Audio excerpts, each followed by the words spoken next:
ये दीदारगंज की यक्षी है। यक्षी को कई नामों से जाना जाता है। शालभंजिका, वृश्चिका, सुरासुंदरी, लंबी सूची है।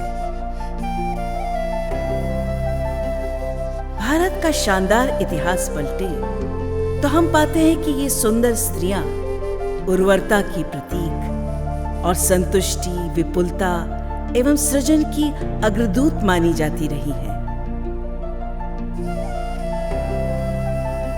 यक्षी को अब अपना नया जादूघर मिल गया है, बिहार संग्रहालय। ये घर अपने आप में एक जादुई संसार है, जहां निरंतर विकसित हो रहे राज्य के समकालीन झरोखे से बिहार के गौरवशाली अतीत की झलक पाई जा सकती है।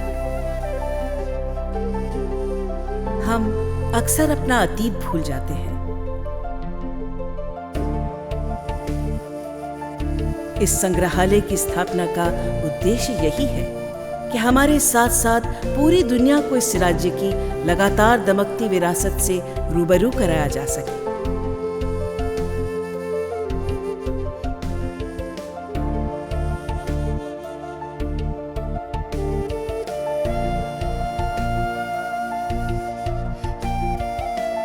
जब हमारी नई पीढ़ी के लोग हैं उनको इस तरह से उन एग्जिबिट्स को दिखाया जाए कि वो इंटरटेन भी हो और उनको जानकारी भी मिले, तो उसको ठीक ढंग से जो आज दुनिया भर में नए तरीके से जो म्यूजियम का निर्माण हो रहा है, संग्रहालय बनाने का जो नया तरीका है, तो ऐसा तो अभी हिंदुस्तान में कहीं भारत में नहीं।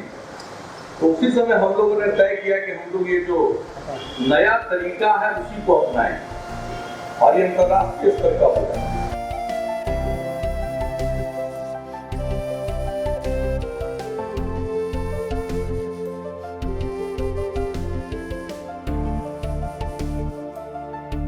बिहार संग्रहालय की यात्रा एक संपूर्ण अनुभव है, जहां कलाकृतियों को देखने का आनंद उठाया जा सकता है, उनके बारे में जानकारी पाई जा सकती है, साथ ही भोजन, मनोरंजन और ध्यान भी लगाया जा सकता है। इसे एक विश्वविद्यालय परिसर की तरह विकसित किया गया है, जहां सभी गलियारे एक दूसरे से जुड़े हैं और बाहर की ओर विस्तृत हैं। जब बिहार झारखंड अलग हुआ तो बिहार के पास जो बचा तो हमारा कल्चर, हमारा इतिहास और हमारे जो लोग, तो बिहार को एक विकास का रास्ता चुनना था। तो सरकार ने ये सोचा, खासकर हमारे मुख्यमंत्री ने ये सोचा कि हम लोग अपने कल्चर को, इतिहास को, अपने हिस्ट्री को, इसको सामने लाएं लोगों के सामने। इससे 2-3 फ़ायदे हैं। एक फ़ायदा तो ये है कि लोग, बिहार के लोग जानेंगे कि हमारा कितना गौरवशाली इतिहास रहा है, और पूरा देश जानेगा कि हिंदुस्तान के बनने में एक जब पाटलिपुत्रा राजधानी हुआ करती थी, उस समय में बोला जाता है कि स्वर्ण काल था भारत का। तो ये सारी चीज़ सारे लोग जाने, बिहार के लोग जाने, देश के लोग जाने और दुनिया के लोग जाने। इसको शोकेस करने के लिए हम लोगों को एक अच्छे आधुनिक म्यूजियम की, संग्रहालय की आवश्यकता थी। तो उसी को ध्यान में रख के और माना गया कि इसको अगर हम लोग करते हैं तो इससे अपना एक बहुत बड़ा परिवर्तन राज्य में आएगा। हमारे आगे आने वाले समय में बिहार जो है एक कल्चर का हब बने, एजुकेशन का हब बने, उसके लिए कुछ उस तरह की चीज़ करने की आवश्यकता थी जो अंतर्राष्ट्रीय स्तर की हो, जैसे बिहार म्यूजियम और काफ़ी बड़ा एक कन्वेंशन कॉम्प्लेक्स। तो ये उसी कल्पना की उपज है। आज जहां एक तरफ बिहार की राजधानी पटना तीनों स्तरों, विज्ञान, विकास और कला से अपने रिश्ते को भविष्य की अति आधुनिक दुनिया से जोड़कर नई परिभाषा दे रही है, वहीं दूसरी तरफ वो पाटलिपुत्र के समृद्धशाली अतीत से खुद को रचनात्मक रूप से जोड़ने की पहल भी कर रही है।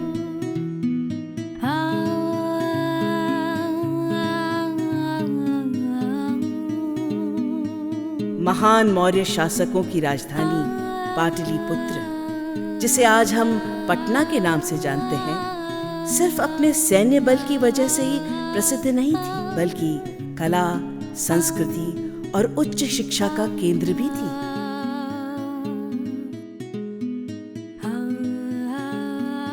आज नए पटना की पहचान गंगा किनारे स्थित सम्राट अशोक इंटरनेशनल कन्वेंशन सेंटर है, जहां ज्ञान का आवास है। इस ज्ञान के घर का सभ्यता द्वार जहां हमें भविष्य के नए रास्ते दिखाता है, वहीं हमारे समृद्धशाली अतीत के द्वार भी खोलता है।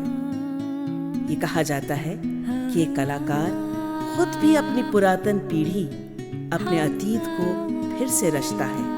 वो पुराने बंद पड़े दरवाजों को खोलकर उन्हें एक नई रोशनी में दुनिया के सामने रखता है और उनके वजूद को अपने समय से जोड़ता है।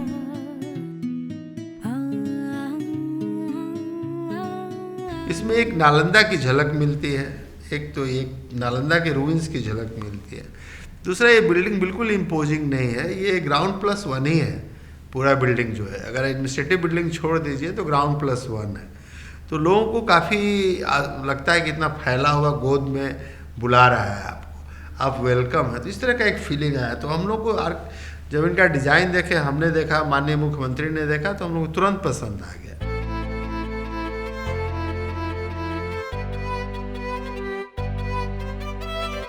अपने आकार के आधार पर भारत का ये लगभग सबसे बड़ा संग्रहालय इस नई पहचान का प्रतीक है।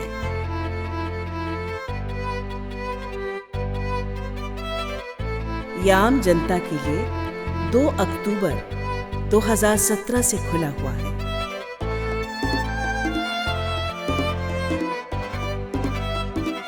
जापान की कंपनी माकी एंड एसोसिएट तथा मुंबई की ओपोलिस आर्किटेक्ट ने बिहार संग्रहालय का स्थापत्य डिजाइन किया है।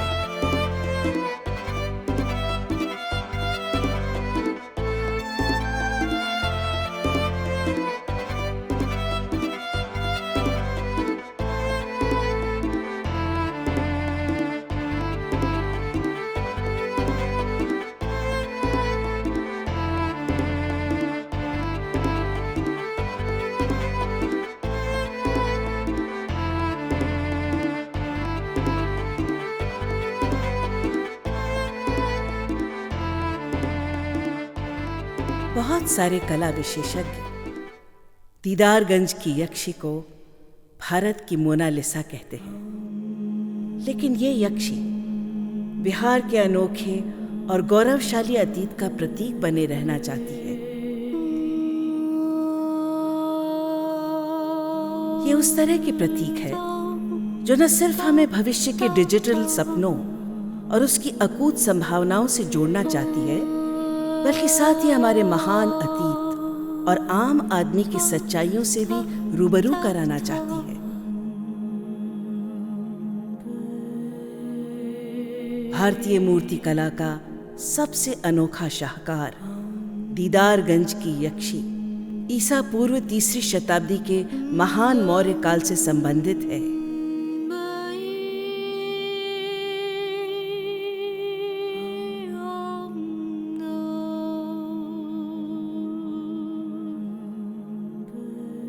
संग्रहालय के रिकॉर्ड के अनुसार ये मूर्ति 1917 में बिहार के दीदारगंज में पाई गई थी।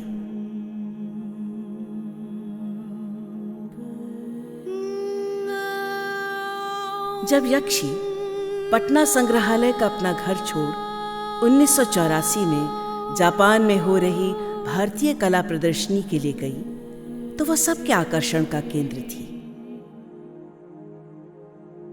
भारतीय कला की जानी मानी विशेषज्ञ डॉक्टर कपिला वात्स्यायन ने प्रदर्शनी के कैटलॉग में लिखा,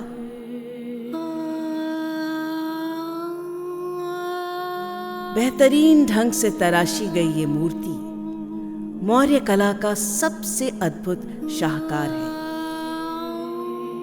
ये कटी के ऊपर निर्वस्त्र है एवं सिर्फ एक हार से अलंकृत है जो उसके वक्षों के बीच टिका है।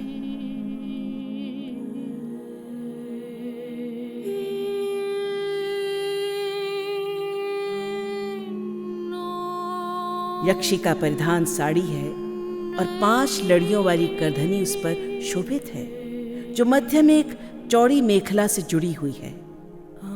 ये भारतीय अनुभूति से परिपूर्ण एक भारतीय कलाकृति है जो अपने संपदा स्वरूप और आभूषण प्रियता को दर्शाती है।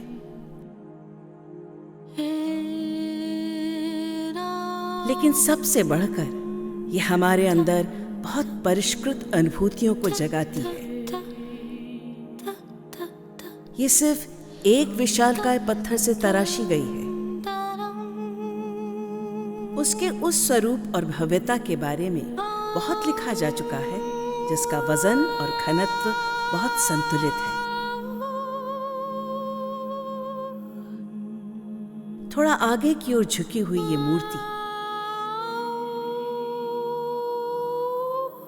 बादामी पत्थर से तराशी गई और चमकदार पॉलिश के साथ इसे वो सौंदर्य दिया गया है जैसे लगता है बस कल ही इसका निर्माण हुआ है।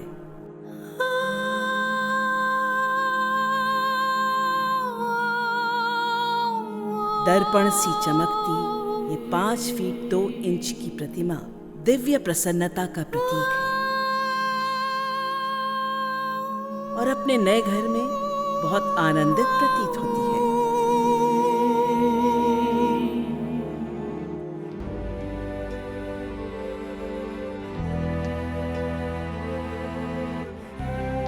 बिहार संग्रहालय अंतर्राष्ट्रीय मानकों के आधार पर तैयार किया गया है। इसका उद्देश्य बिहार की समृद्ध विरासत को उसके सही परिप्रेक्ष्य में दिखाना है। साथ ही नए संग्रहालय विज्ञान, जिसका सिद्धांत है समुदाय का संग्रहालय, को भी आत्मसात करना है।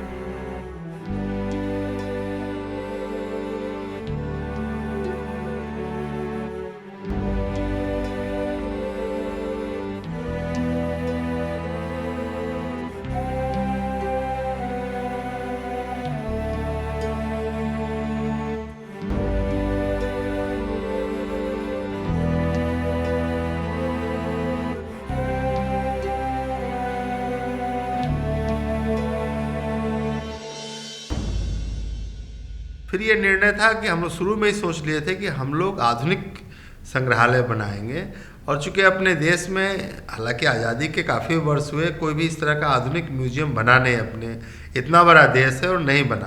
तो एक ये भी इच्छा थी कि पहला म्यूजियम होगा जो अंतर्राष्ट्रीय स्तर का होगा। तो हम लोग उसी सपने को लेके आगे बढ़े। बिहार का इतिहास देश का इतिहास है। अगर आप बिहार के इतिहास को ठीक से दिखाएं तो अपने देश का इतिहास आप देख सकते हैं, खास करके जब भारतवर्ष की स्थिति काफ़ी अच्छी थी।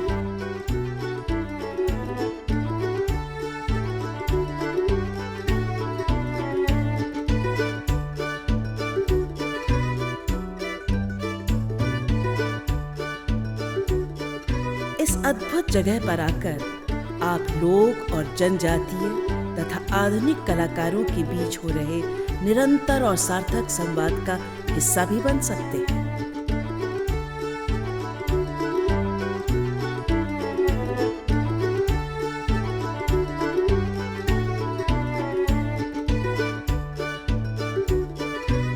संग्रहालय का स्थापत्य कला का जीता जागता नमूना है उसकी विभिन्न खुली हुई गैलरियां।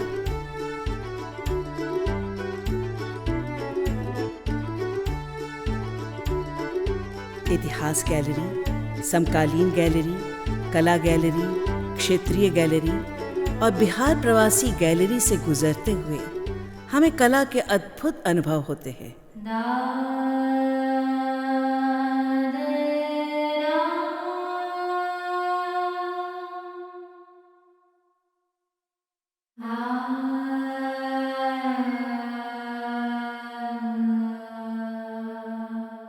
बिहार प्रवासी बहुत महत्वपूर्ण हैं क्योंकि उन्होंने मॉरिशस, फिजी और सूरीनाम जैसी जगहों को अपना घर बनाया है। फिर भी उनकी जड़ों से उनका गहरा जुड़ाव बना हुआ है।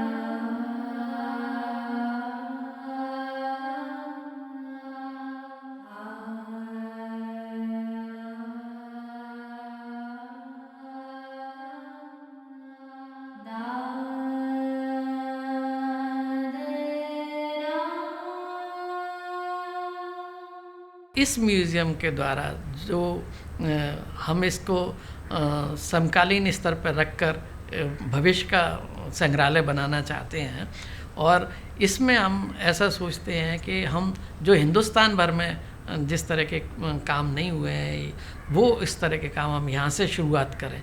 जैसे मेरे दिमाग में है कि म्यूज़ियम बैनाल करने का, तो म्यूज़ियम बैनाल करने का है कि हिंदुस्तान में कभी इस तरह का सोच के साथ कोई नहीं आया कि म्यूज़ियम का भी कोई बैनाल होना चाहिए। म्यूज़ियम के लोगों को उनके जो सिग्नेचर आइकॉन है उनको लेकर आएँ और उनको यहाँ पर प्रदर्शित करें।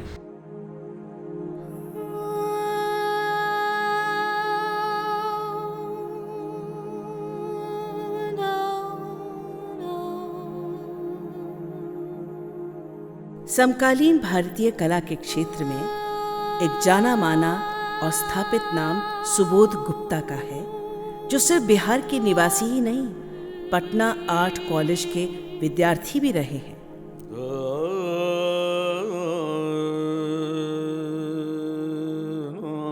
वो अपनी कला को बिहारी पहचान के आईने से परिभाषित करते हैं।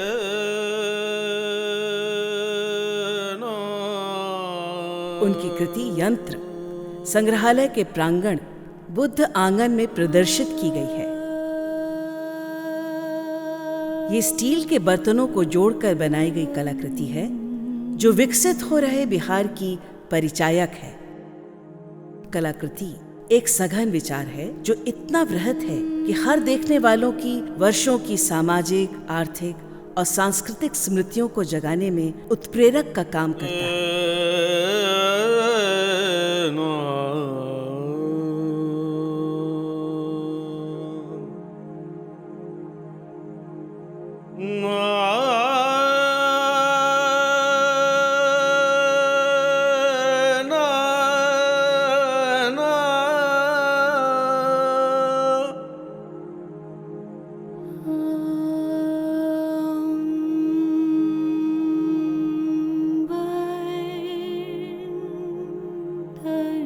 सन 2012 में राज्य के शताब्दी समारोह के दौरान पटना में इस कलाकार ने एक कैक्टस का पेड़ निर्मित किया था, जो लचीलेपन का प्रतीक था।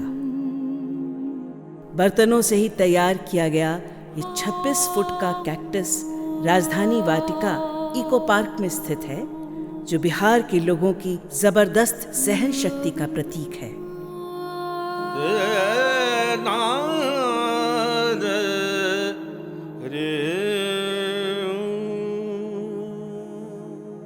हम इस म्यूज़ियम के सहारे ऐसी चीज़ें करना चाहते हैं जो हिंदुस्तान में लोगों ने उस तरह से सोचा नहीं है, देखा नहीं है।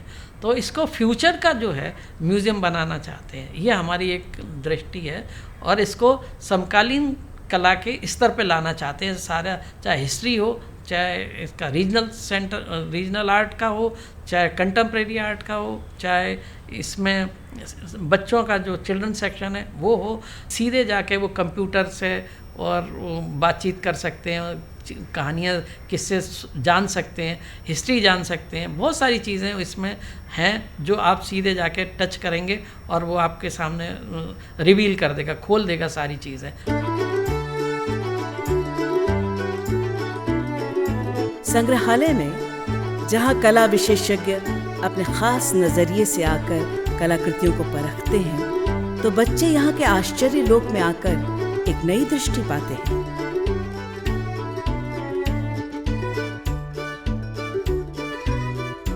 एक आम आदमी यहां आकर जीवन और कला के बीच का मेलजोल देखता है। बिहार संग्रहालय में सबके लिए कुछ न कुछ खास है। कला प्रेमी इस भव्य और विविधता से भरी कला की दुनिया में आकर बहुत ही उत्साहित और प्रेरित महसूस करते हैं। एक आम आदमी भी बिहार के इस आश्चर्य लोक में फैले कला के संसार में गुम नहीं होगा।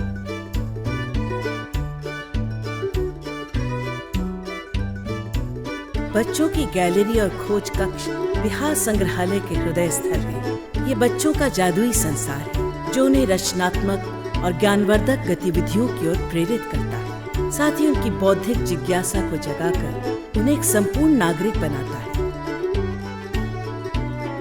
इस अत्याधुनिक संग्रहालय में आकर बच्चे घर जैसा वातावरण और निश्चिंतता पाते हैं और नई खोजों की ओर प्रेरित होते हैं।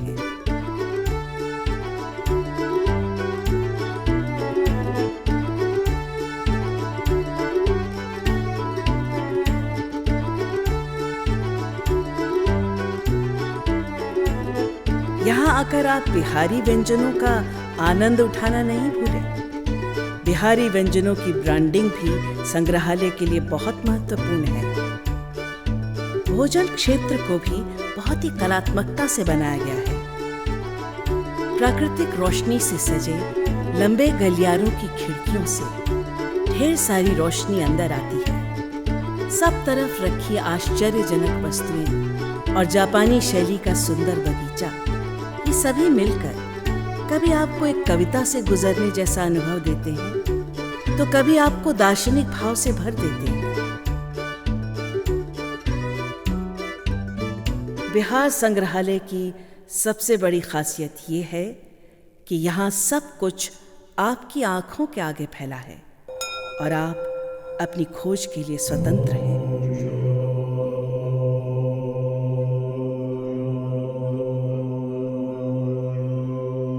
आप चाहे एक प्रखर कला जिज्ञासु हो या कि एक आम भारतीय, आप बार बार बिहार संग्रहालय की यात्रा करना चाहेंगे।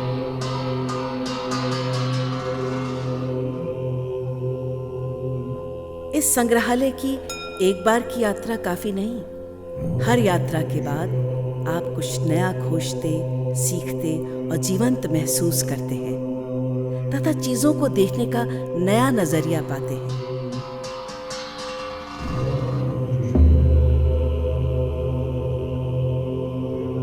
एक गैलरी से निकलकर जब आप दूसरी गैलरी की ओर कदम बढ़ाते हैं तो आपको अपने संपूर्ण कला अनुभव के बारे में कुछ सोचने का समय मिलता है और आपके देखने का नजरिया भी बदलता है।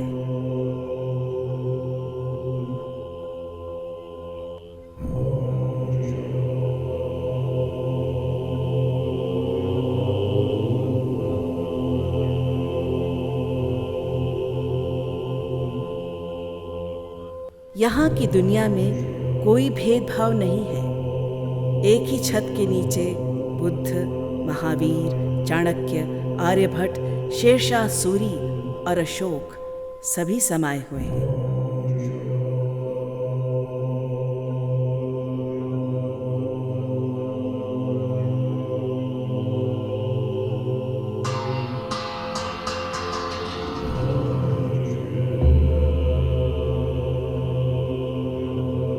पटना का नया सभ्यता द्वार सम्राट अशोक के उस कथन की याद दिलाता है कि जब आप किसी और धर्म का आदर करते हैं तो दरअसल आप अपने धर्म की गरिमा को और बढ़ा लेते हैं।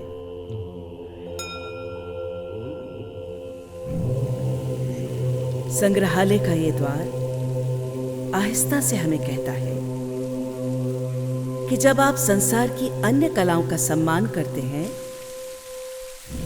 तो आपका अपनी कला को देखने और परखने का नजरिया भी बदल जाता है।